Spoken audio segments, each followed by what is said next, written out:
People Power, Our Power. The People Power, Our Power movement, also known as the People Power Movement, is a resistance pressure group in Uganda.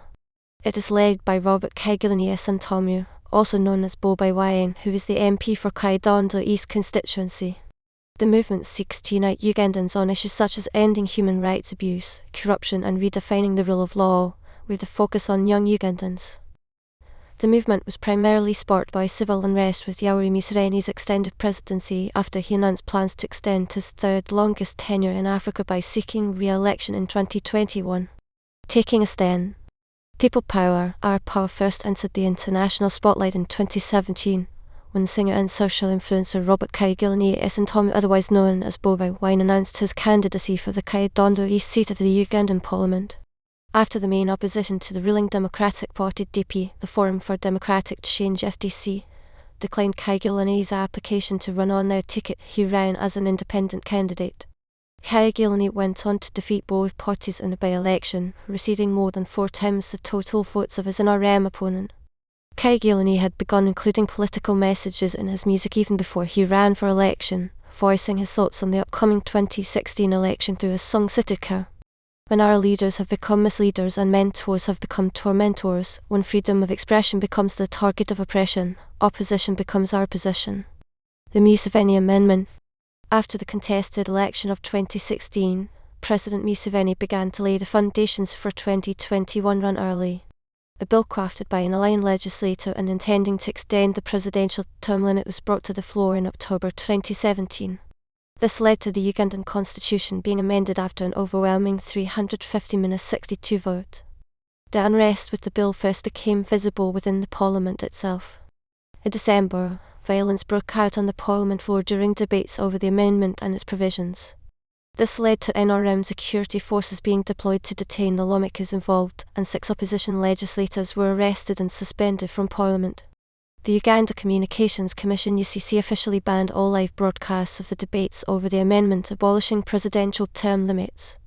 Museveni, 73 at the time of the vote, is now officially eligible to run in 2021 and beyond, as any term limits pertaining to it were wiped from the original constitution.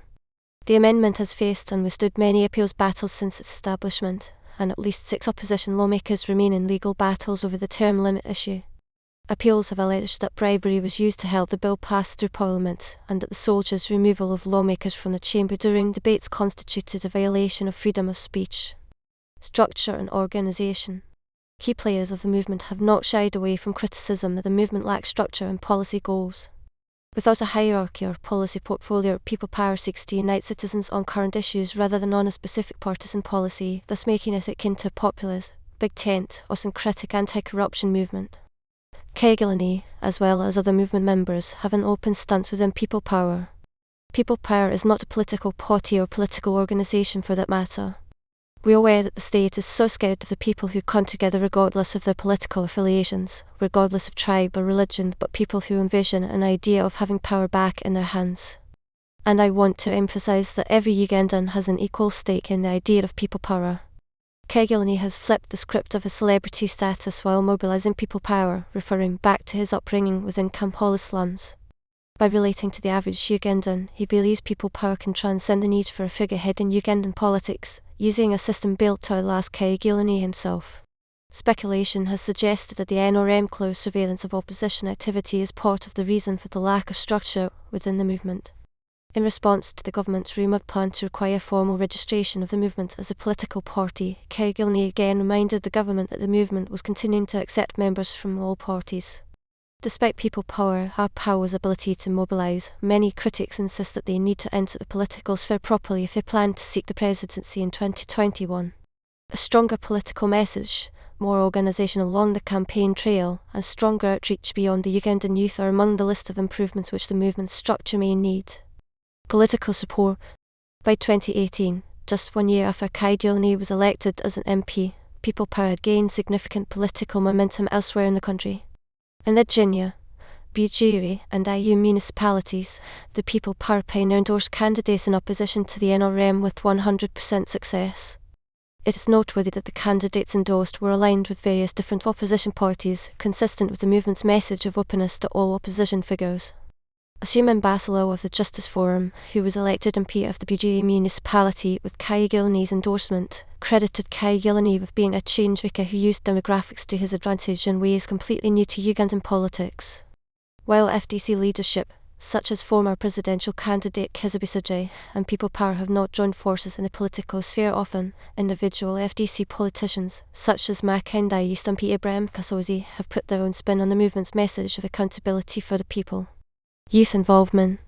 Professor Sabitana Akora, a lecturer of political science and public administration at Makere University in Uganda, sees more of a policy focus within the movement than many of its critics. They speak to the aspirations of the voters in 2021. It shows that the issues will be employment and not NRM transitional politics, as has been the case in recent elections. The fact that Ugandans under 30 years of age comprise almost 80% of the country's population contributes significantly to the effectiveness of People Power's youth focus. Although this age group consists of some who are old enough to vote and some who are not, People Power seeks to begin youth activism at all ages. With Museveni in power since 1986, People Power aims to unite those who feel out of touch with plans for Uganda's future. Political analyst Robert Kyagulanyi believes that the excitement surrounding People Power and the possibility of new leadership comes from citizens' desire to relate to their lawmakers. There are many young people who are not interested in the historical struggle that brought NRM to power, nor with the radical defiance of the main opposition FDC.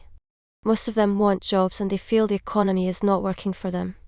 When Museveni came to power in 1986, about 65% of the current Ugandan population had not been born.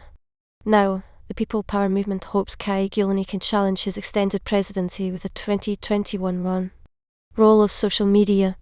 With a focus on youth participation, People Power has implemented a social media strategy as a main source of their organisation. In response to the movement's social media activism, Museveni put forth a social media tax to be implemented on platforms such as WhatsApp, Facebook and Twitter. While many saw this legislation as a direct attack on Kyagulanyi and the People Power movement, Museveni claimed it was intended to end gossip that could harm public discourse. The blackout came at the start of the February 2016 presidential and parliamentary elections and was reaffirmed as a security measure by the Ugandan Communications Commission, who also added that the matter was referred to them by Uganda's Electoral Commission. As a response to the possibility of such blackouts, Kyagulanyi and other Ugandan resistance influencers have promoted the use of VPN as a response to government censorship in order to keep up with the continued eloquent political engagements and dissemination of many views. Messages. Aside from Kyagulanyi's aforementioned Sitika single, which was developed into a socially charged film, politically charged messages have been promoted through his music since the start of his career, long before the formation of People Power. His 2007 song Ghetto spoke about his upbringing in Kampala and advocated for the better treatment of Ugandan slums. Kyagulanyi believes his medium of music allowed him to stay under government radar for quite some time by avoiding direct political discourse. I never really got into trouble with Museveni because for a long time there was a disconnect between the common people and the elite. I was not important to them, and that was advantageous for me. Kyagulanyi's political rhetoric within music did not stop as he gained a seat in the parliament and he released Freedom in 2017.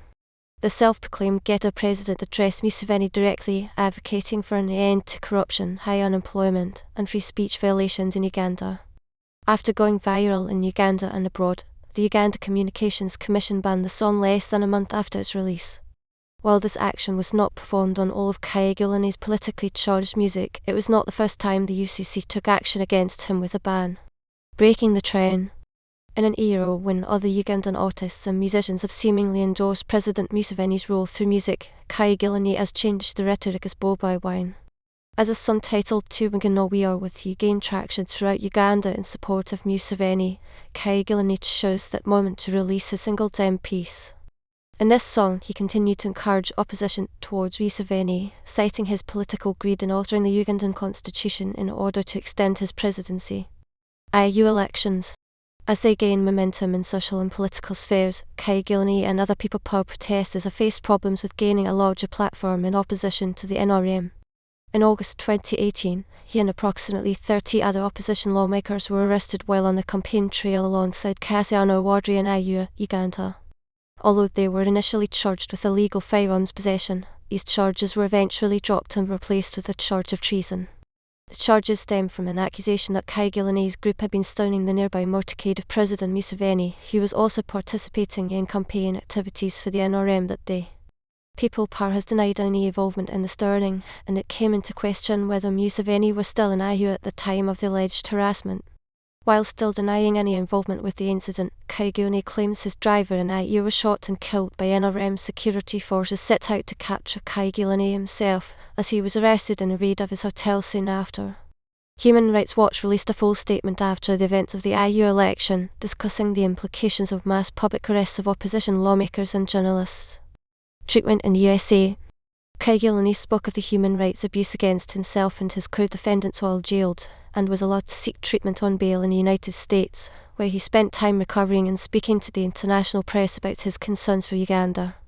His lawyer sought action from the United States, drawing attention to the Ugandan government's reliance on Washington. We call upon the US to immediately suspend military funding to Uganda and launch an investigation into the use of military equipment to torture Ugandans. Museveni has publicly attacked Kyagulanyi's plans and calls for change in Uganda, referring to him only as a weed-smoking hooligan from the slums of Kampala. Return to Uganda. As Kyagulanyi returned from the United States with plans to mobilize People Power immediately, NRM security forces prepared for the events. After thousands of extra forces were deployed across the country, especially in Kyagulanyi's municipality, 4 of his concerts were cancelled by the government.